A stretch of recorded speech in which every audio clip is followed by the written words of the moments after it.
Okay, everyone, welcome back. Now, there's a video that came out about a week ago that I was going to watch, but then decided I'll save it for a reaction, because it's probably going to be a bit of a nostalgic one. You know the channel Drive Tribe that Clarkson, Hammond and May set up when they started Grand Tour? Well, they released a video 6 days ago. Richard Hammond and James May drive the Top Gear track one last time. So I thought I'd react to it instead of just watch it on my own, because I think it'd make a good reaction. So that's what I'm going to do. I'm going to put this on Patreon and see if I can put it on YouTube, but I'm not too sure. But if you are seeing it on YouTube, then consider checking out the Patreon. It's where all the best content goes, and early access and all that. But yeah, I just want to get into this because I've been waiting for this. So let's go. James May. Yes, sir. I wonder if you might conduct a tour lap of the track here at Dunsfold. Because that's what we're going to do. In a type of car that, let's be honest, didn't really exist when we started. Are you waiting for it to warm up? It's electric. No, I'm not. I'm going to tell you to brace yourself for the onslaught. For the onslaught of the Carry on then. What's it called? I've forgotten. It's the launch control. Launch control. Right. Go on then. You ready? Yes. Brace. Yes. No. So this is the actual test track, the original, the old one, here at Dunsfold from Top Gear days. And this is going to be quite strange. Literally the biggest TV show of like the 21st century was filmed there. It is a bit strange. In terms of like worldwide viewership, what was it, like 320 million people around the world were watching it every week at one point? And very portentously, the sun is setting. Or 370 million? So you come down, I've forgotten about the slight right-hander. right-hander. Oh, and then yes, I remember. It's funny, I've driven this track so many times on the Forza Motorsport 5. It's so much fun trying to get near the your favourite celebrities' records, or the records like Tom Cruise or John Bishop or Rowan Atkinson's records. It's harder than you think, because they had the cars that they did it in on the game as well, the old Kia and the Vauxhall Astra. Not as easy as it looks. For that, God, so this wasn't just used. The important thing is to remember, this wasn't just used, obviously, for starting a reasonably priced car on studio days. On other days, we'd be here recording power tests. Yes. Yeah. Was this follow through? No, follow throughs. No, that's going later. that. I'd have carried straight on there, mate. No, but this is right, because you come up round, the tyres are still there. Oh, yes. You remember this better than I do. I'd have forgotten that. Well, I only remember it now I see it. If you'd asked me to draw it. Do you remember? You won't remember, because it was the season before you joined. The very, very first one, when the track was sort of set out. Yes, that was before my time. I was a sort of 12-year-old. I was I joined it. I was a presenter on it, but I was a bit nervous and shy. And all these, let's be honest, old men were designing this track. I don't think I had any input into it. You know, it's funny, that track, the track, the Top Gear test track was designed by Lotus, and then in later years, McLaren actually used it to develop the first car that they made since the McLaren F1, the 12C in 2011. They used the Top Gear test track to develop that car. And then when they put it round the track, I think it turned out to be the fastest supercar around the track. I mean, it wasn't the fastest car. There was a couple above it, like the Gumpert. I think the Gumpert was still above it, and like there might have been a Veyron faster than it as well, and the Ariel Atom. Or had that been round before the 12C? But anyway, McLaren used this track to develop the 12C supercar in 2011. And I think they used it for a couple of others as well. Well, I wouldn't worry about it, because I don't think history is going to record the designers. Am I doing this right? You did move over to the right. I can't remember. You did, yeah, and then you threw it. And did you go? Is it in fact, you were right over here, and then Hammerhead. Yep. Yes. In fact, there it is. Oh, it's still there. There's the Hammerhead. Yep. Look at that. There's the painted curves that aren't really. Just watching that car do that turn like that from that camera angle is making me feel nostalgic. Still there. There's the Hammerhead. Look at that. There's the painted curve. It reminds me. It's like watching Richard do the lap in that pedal-powered Porsche. Oh my god! Right, I can't have been the only one who wanted that thing so much. The Porsche shape shell, but it was like a pedal bike. I can't have been the only one who wanted that thing. I would use that thing all the time. I would go everywhere in that. It's basically a bike, but you can sit down, and it's got a Porsche body over it, so it looks like you've got a car. Come on, telling me you don't want that. I wanted really that. Curves, and there's the big pile of tyres, and there's the same photographer. That little hut up there, for some reason, definitely reminds me. Do you remember when you and I did a thing on here where they roboticized? No, they made cars remote control, and I was driving your car, and you were driving my car. Yes, but I was in Your my car. Yeah, so I was driving the car. Hang on, do I go down there? Yeah, you Yes. did. I was driving the car. What's this one called? This is the follow I can't remember, through. that's. Call This is the follow through. Yeah. Were you supposed to drive across that bit where the Hawker Harriers used to do engine runs? Yes, and then you hook a left and you go up there, and this is flat out now.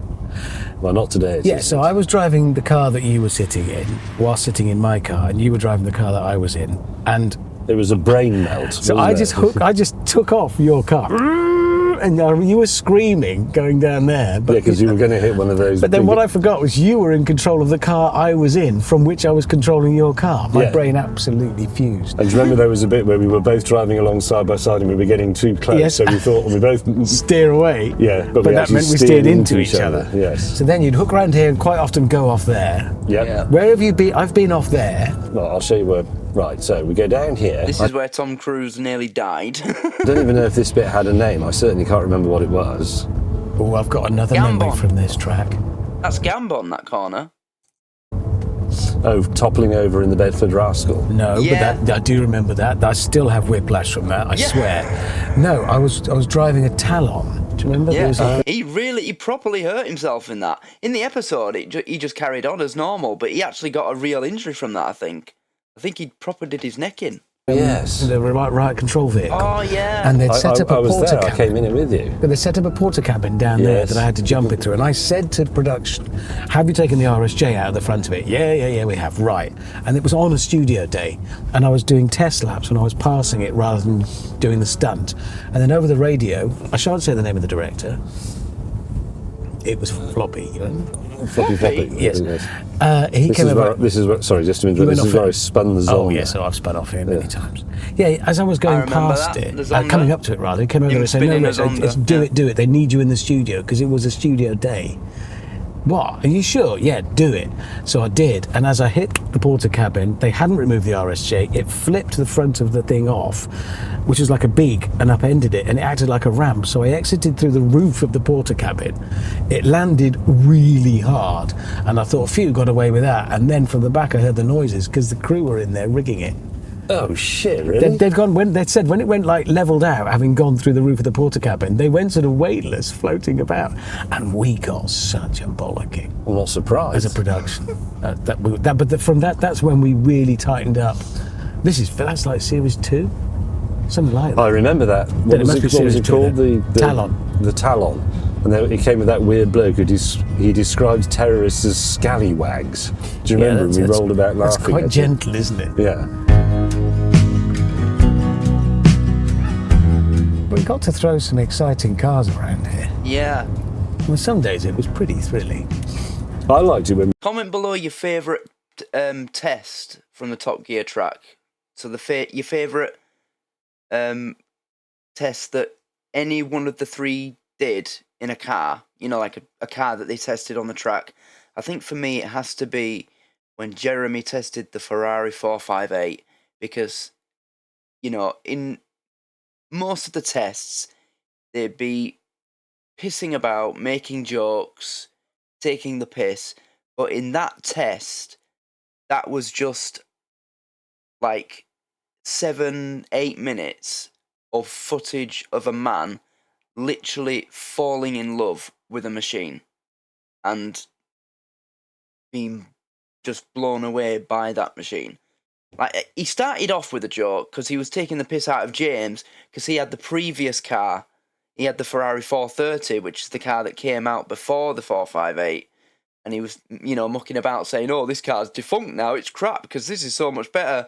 And, he got in it and ate a packet of cheesy Doritos and ate a flake bar, getting crumbs all over his seats and touching all his dials with his fingers covered in Doritos dust, But after that, when he got in the 458 and started the test, it was just pure, serious emotion.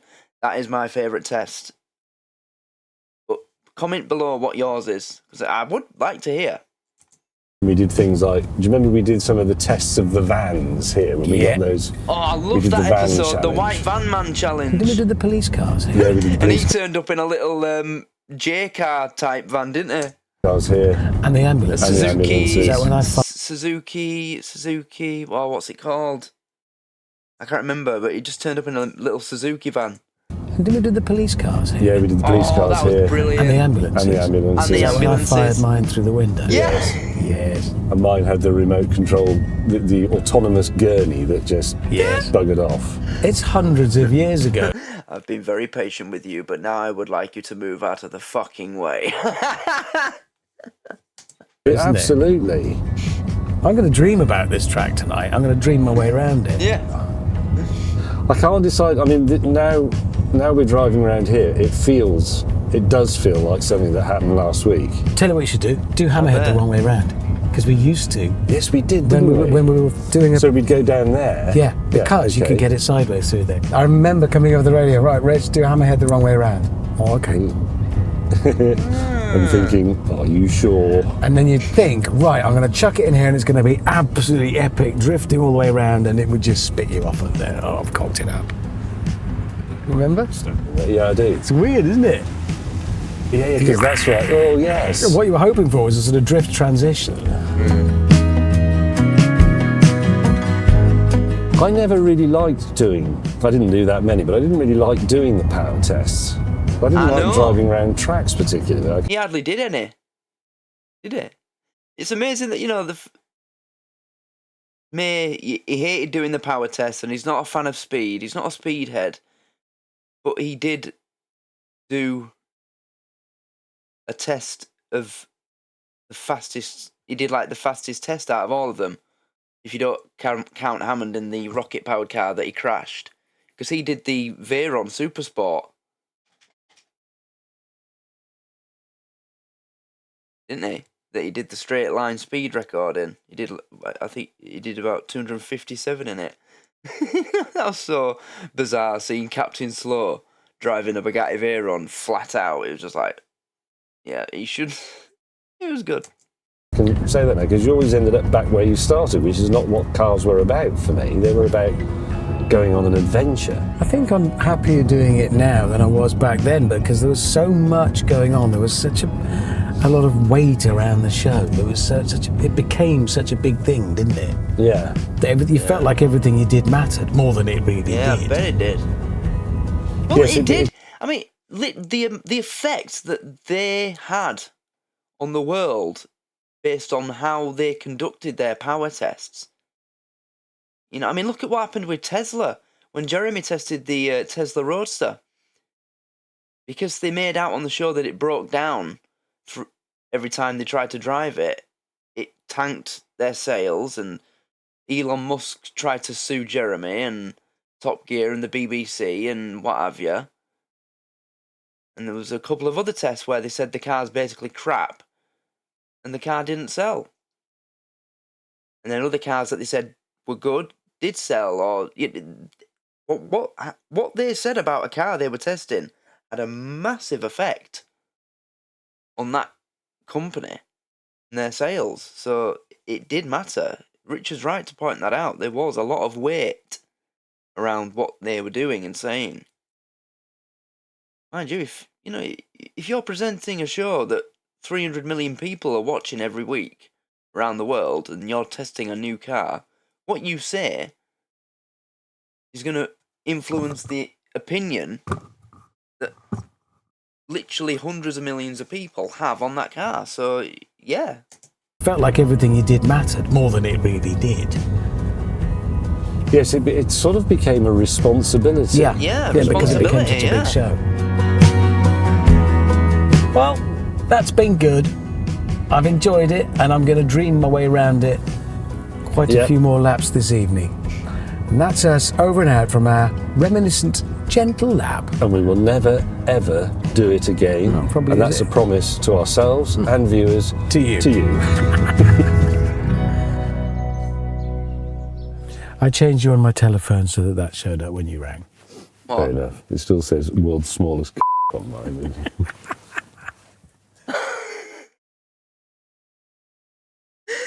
You know, I think the best one was during the Grand Tour episode where Jeremy raced them in a plane in a Ford GT, and for James, you know, he used the voice command system in the Ford to ring James.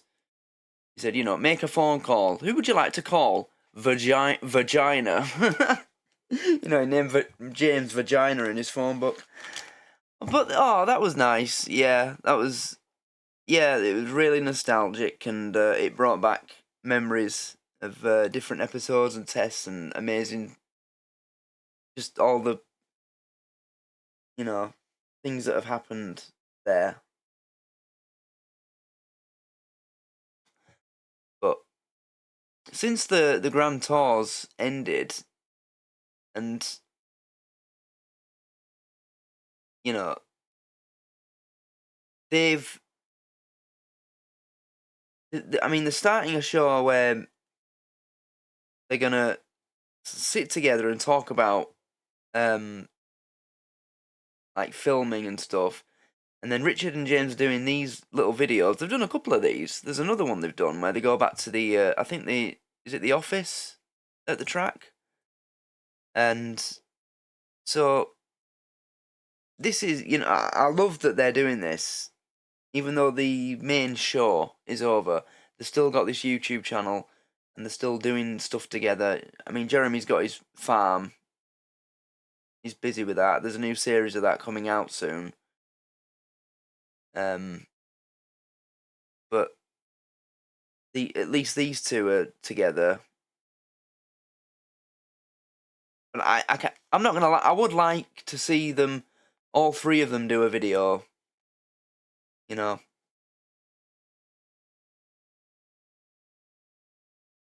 I mean, it's been said to death at this point, but the one thing I would love is for these three to just do a podcast.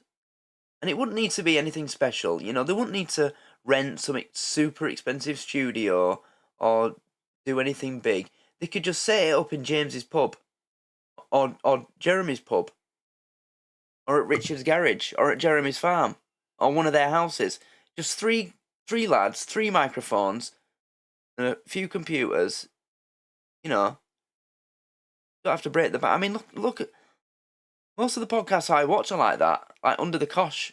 Just 3 lads that bring the microphones to different footballers' houses and interview them. It's simple. I'd love it if these 3 would do that. Just podcasts where they just talk. I mean, honestly, I could listen to these 3 talk about anything, to be honest, but I'd be happy with that if they just made a podcast. They really should do a podcast.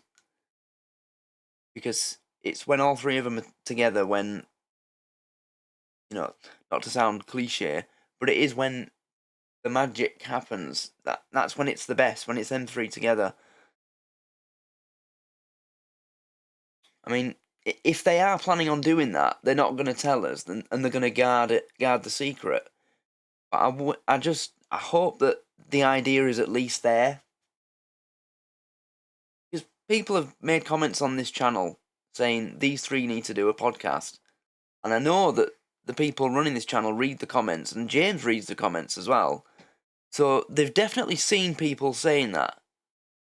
They've seen their subscribers saying in their comments, you 3 need to do a podcast. They have to have seen that. Someone at Drive Tribe have definitely said to one of these 3. Someone said in the comments today, you 3 need to make a podcast. So it must at least have gotten that far, that they know people want that. You know, like Lucy's probably said to James, "Oh, someone made a comment on the so-and-so video saying you three need to do a podcast, and it got 5,000 likes." And that's the case whenever someone makes that comment. It's always one of the top comments. You know what I mean? Something like that. So it must be in at least one of their heads, the idea. So I remain hopeful that may happen. Pardon the pun. James may happen. Yeah, and I'm hopeful that could happen. But we'll see. Anyway, yeah, I enjoyed that. I don't know why they chose a high performance car for this when they were just driving at about 30 miles an hour, but whatever. It was James driving, so what do you expect? But it was just nice, you know, seeing them reminisce. You know, depending on what corner they were driving round at the time, it just brought back different memories for Richard and James, and yeah, it was nice. And I'm looking forward to seeing what they do next. I think this is going to turn into a little series now. Richard and James together. I think it's them two that, because they did the first episode of that show that they've started, where it's like a talk show talking about being on Top Gear and Grand Tour. And I think Jeremy didn't come on till the second episode. I haven't watched it. That's just what I've heard. But we'll see what happens, won't we? Well, yeah, I thought I'd do this as a reaction, just as something a bit different, you know, to the usual content. So I hope you enjoyed it. Thanks for watching. If it doesn't make it onto the YouTube channel, then oh well. It's extra content, bonus content for you on the Patreon, isn't it? So thanks everybody on the Patreon for your support. I appreciate it. And if this does make it onto YouTube and you're seeing this on YouTube, then great. Make sure you like the video and subscribe to the channel. Big thanks to everybody, to all my new subscribers and all the people that have left super chats. Well, I say all the people. The most recent people to leave super chats. Thank you for those. And all the new Patreon subscribers, members. Big thank you to you. And yeah, this was fun. It was nice. I just had different bits of different episodes going through my head. This entire video, just flashing through my head. Yeah. So there we go. Thanks everybody for watching, and I'll see you all in the next one. Goodbye.